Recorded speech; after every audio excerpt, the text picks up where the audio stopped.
All right, guys, thanks so much for joining us. We have another YouTube superstar to talk to. Today we're talking to Lawrence Osman, who is the channel owner of LozAus, a stop-motion YouTube video channel that is absolutely breaking records. Lawrence, at the last check, had over 1 million subscribers, 1.1 million subscribers. His highest video views of 233 million views for a single video. Lawrence, thank you so much for joining us. I'm absolutely thrilled to be talking to you today, man. It's a pleasure, Walt. Thanks for having me. No worries, man. No worries at all. So video blogging is such a powerful medium, and obviously looking at some of your videos, they're unique, they're absolutely amazing, and the work that goes into them is incredible. How did you actually get started in this area? Oh, geez, it was sort of by accident. My wife, who was my girlfriend at the time, she bought me a Spider-Man action figure. And one night I was just looking at it and I thought I might try and animate it because I used to do it when I was 15 years old. Right. So you went all the way from the flip books where you're drawing the characters, and you went full on into the action figures with the stop motion and took it all the way. Oh no, I used to do clay animation. I did a bit of cartoonish type stuff when I was back in the 80s with a Super 8 camera, but I think it's just the toys these days. I just thought I'd have a bit of fun with our kids and set up the camera, and there you go. Here we are. There you go. A YouTube superstar story is written. Tell me, mate, looking at your videos specifically, now there's a lot of people that do amazingly well on YouTube and they have such an in-depth following. Some of these guys just go out on the street and shoot a video. But from your perspective, there's a lot of work that goes into the animation and the stop-motion video itself. How long does it take you to put together, say one of your videos are 7 to 10 minutes? How long does it take you in filming? On average, about 6 weeks. Wow. Yeah. That's amazing. So do you plan the story out, and then, is it a full-on production in terms of you've got the storyline, every little motion is stop, record, stop, record. I mean, it's a pretty intense process. It sure is. I pretty much write out a basic story. I try and have a meaning to the story, whether it's about bullying or just anything, just any sort of lesson that some kid can get out of it. Yep. And I think I film it pretty much the way, say, for example, the way they filmed Raiders of the Lost Ark. A lot of it was filmed and made up on the way. Because with animation, the problem is you can storyboard it all. You film around the house, and then you find out you can't pull off that shot because something's in the way, so you're constantly changing things all the time. Nice, awesome. So there's that I guess immediate feedback from there as well. I noticed on your channel you've been posting content, and I think your first video was that clay animation.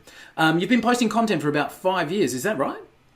Yeah, I think the first one was posted back in January 2013, I think. But then I had a problem with it, so I had to re-upload it about 3 or 4 or 5 months later. Okay. But that clay animation that was actually one done with a Super 8 camera back in the 80s. Wow, that's super cool. That's awesome. I noticed on your videos that you have a lot of attribution. So you've got the sound and the effects and that kind of stuff that you're attributing back to the owners of that content as well. Is that something that's really important from your perspective?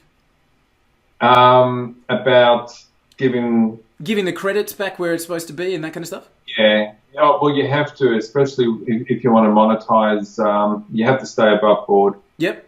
You have to make sure that you're not going to be upsetting people, I sort of guess. And you should give credit back anyway. If you're using someone else's work, that's what you should do. Absolutely, absolutely. And when you started, Lawrence, so you're mucking around with the clay animations, the Super 8 cameras, as you said, looking at a Spider-Man toy and thinking let's have some fun and get this done. So you didn't set out to become LozAus with the amazing YouTube channel. It was done for fun with the kids. It was done for fun. Stop motion is and always had been a passion of mine. I had not touched it for about 20 years because I had to raise the kids. Yep. Because couldn't wait to get back into it. Found this little Spider-Man figure. Check it out. Got it hanging around here somewhere. The original. There it is. The first star. It's not everybody that keeps their stars in their desk drawer. No, I've got a whole drawer full of these guys now. Very cool. But yeah, I just couldn't get over how articulated the figure was. So yeah, I couldn't help myself. Had to make something just for fun. That's what it was, and I was aiming for around about 15,000 views. I thought would be quite nice to get, and yeah, it took off from there. As we said, the highest video I saw had 233 million views on one single video. Yeah, I know. That's amazing. I don't know how that works or why, but don't ask. Just keep doing what works, man. Just keep following the same formula. So, so we started off for fun, looking for 15,000 views, which is just, a nice figure to start with. When did you notice that that you were on a winner? When did you actually start to see the real genuine increase in subscribers and views? Oh, I think it was in part two. Part two took off. At the time, I was just filming 4 hours a week on a Friday afternoon, just for fun. And I thought, look, I'll make part three and part four, because it wasn't just the views that got me into making part three and part four. It was just the fact that we were really enjoying ourselves just making them. It was a challenge. It was a self-improvement challenge. Everything had to be improved, because looking back at those videos, they're pretty rough. But then it was, I think by the end of 2013, we thought, yeah, here we go. Nice. And you started to have that kind of, that ramp up. If you had to start again, mate, if you, God forbid, you lost the channel, something happened. If you had to start again and quickly build up that subscribers and that channel base, and I guess I'm asking for anybody that might be watching this, they're just getting started, maybe they want to become a professional video blogger like yourself with that YouTube star symbol behind you. How would you say to somebody to get started and get that kind of traction quickly? You got to stand out.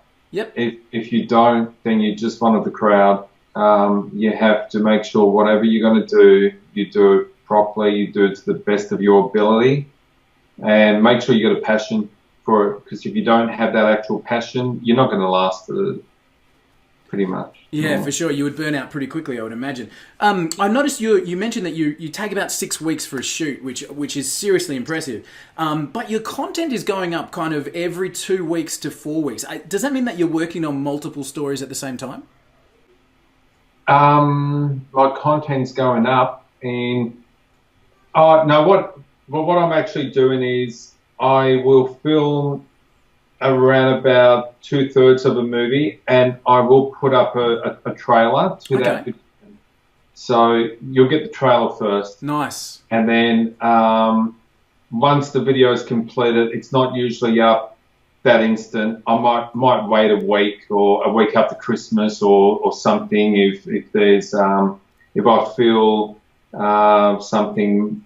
It's like when they release a movie, they're not going to release it when the World Cup's being played, right? And they'll wait, before or after. So you're timing the uploads for the maximum traction that you can. I try to. Yep. Look, YouTube is very hard to sort of read, but I might try and coincide with the release of a Marvel movie or nice. Something like that. Yeah, it makes sense. Absolutely. Do you post only to YouTube, Lawrence, or do you post to other platforms as well? No, it's just YouTube. Okay. Yeah. Yeah, no worries at all. Do you share it? So no other platforms, but do you share links back from your Facebook or Twitter channels or anything like that? Links to your latest production? Yeah, I've got a Twitter. I've got a Facebook and a Google Plus, and an Instagram. But boy, I'm that busy. It is really hard to get time. Stop motion is just the most time-consuming thing you can ever get into. I could imagine looking at every single frame in your videos and imagining that's you sitting there doing that. I can imagine the business. Is being a stop-motion videographer that you are now, is that full-time for you now? Yes, it is. It has been full-time since 2014. Not a bad way to make a living. Yeah. Not a bad way to make a living. It's great. It's a blessing. One of my kids turned around the other day and said, "You're living the dream." Fantastic. And you just got to make sure you don't take advantage of it. There isn't a day I'm not up. I'm usually up at about 5 o'clock in the morning. Getting everything ready. And working life around the kids as well. So what would you say are the best and worst things about running a video subscription business that you have at the moment? Oh, look, the best thing is you get paid 7 days a week. Beautiful. You get paid every day of the year. The worst thing is the entertainment industry can be cutthroat. You're not guaranteed success. You're not guaranteed longevity. You're always on your toes, and people, especially these days, can get bored. So you got to make sure you are staying ahead of it all, I guess. Yeah, sure. That's pressure. And keeping that cutting edge, keeping that connection with the people that are watching you as well. Yes. So, do you have a team that supports you and your video style, or is it just you? It's just me. It's me, Stefan, my son. Yep. He helps out. He's in every video. He's been in every video since the start. The other kids have been in videos. They're maybe not so interested. They will volunteer every now and then, sort of thing, if they've got some time. But it's mainly me and Steph. Nice. Wow, that's a huge ask. So, do you get a lot of opportunities because of the subscriber level that you have and the pure views on the videos you get? Do you find a lot of doors are opened, in terms of sponsorships and that kind of thing? It's a hard one. Probably, look, I do get sponsorship offers, but the thing about stop motion is I'll be contacted and they'll say, "Oh, this is what we want to do. We want to release in the next 2 or 3 weeks," and right. It doesn't happen that way. Sure. Yeah.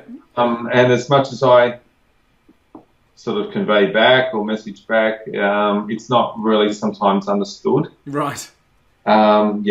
It's pretty much like that. It's hard to get sponsorship because it's not something I can go and film and have produced and done in 2 or 3 days. Yeah, absolutely. What about things like, so with the characters and obviously building on the Marvel systems that you've had, do you ever have those sponsors kind of want a product place within the videos that you do? Like, you might have somebody that says, "Hey, when you're coming down the stairs next time, can you have our furniture polish in the background or something?" Do you ever have that kind of approach? I had one not long ago, but she never got back to me. She had a detergent type washing powder. Okay. That she wanted something done. I think it's more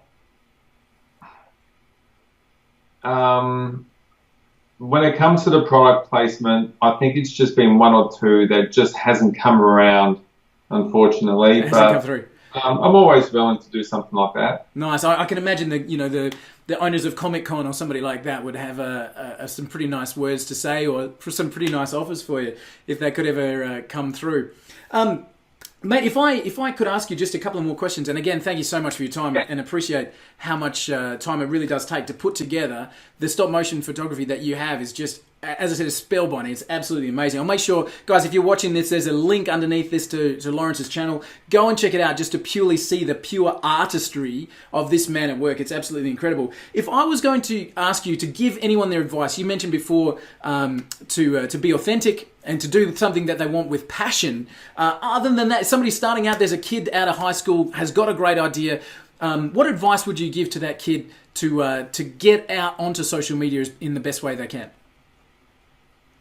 What advice? Sorry, Rob, can you? Yeah, sure. So let's say you meet somebody out of one of your kids' friends, or somebody that they know. They love what you do, and not just from a video stop motion photography, but they love the concept of the social media and the exposure I guess they can get using YouTube and using video. And they said to you, "Lawrence, how should I get started? What should I do? What advice would you give to that person right there?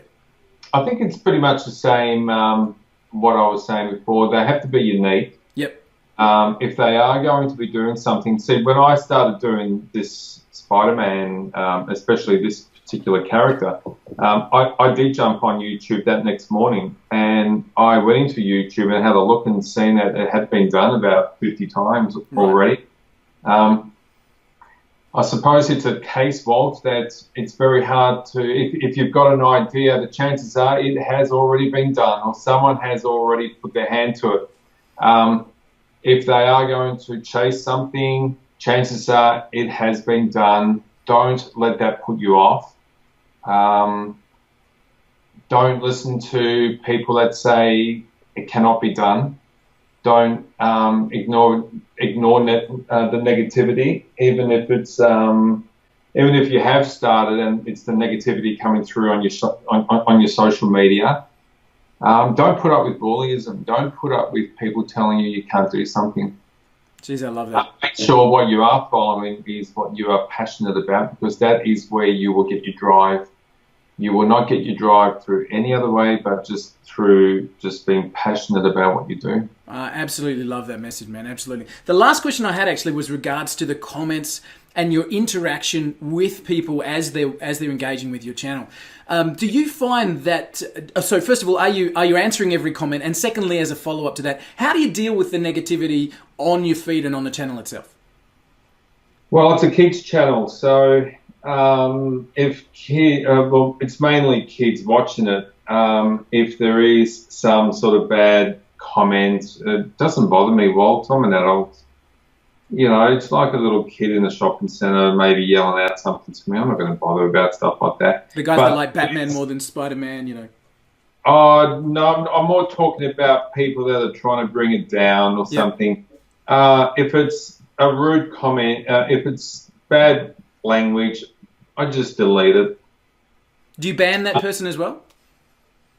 Oh, look, there was someone I banned going back about 3 years ago. His comments were so bad, I put a ban on him. But again, I don't have time, Walt. Yeah, sure. It's my wife puts pressure on me as it is, like, because I work about 10 hours a day, and I work on Saturday mornings and Sunday mornings. I'm just that busy. And then when I do leave, and I got this phone on, and I'll get the comments on the notifications, but YouTube is funny. Sometimes you get them, sometimes you don't. So if there is a kid who puts up a comment and he says, please reply, sometimes I'll reply, but I would love to reply to everybody, but just haven't got the time. It's not possible. Understood. And especially it's just not possible. I just wouldn't have a normal life. Understood, mate. Completely understood. Understood completely. So, Lawrence, I just want to say thanks, mate. To be honest, looking at your channel, and one of the things that really impressed me about the chat with you right now is talking about the fact that it is a kids channel and you've got a message in everything that you're doing, you know, against bullying and putting up with people and making sure that the right kind of thing is being put out into the kids space as well. And for that, I just want to say thanks. Thank you so much for your time and for the commitment to build the channel over the last few years. Really, it's an inspiration, and it's as your son said, living the dream. And you've emphasised the work that's gone into living that specific dream. And again, mate, I absolutely must commend you for what you've achieved, and say my sincere thanks for the time that we've spent. I really appreciate it.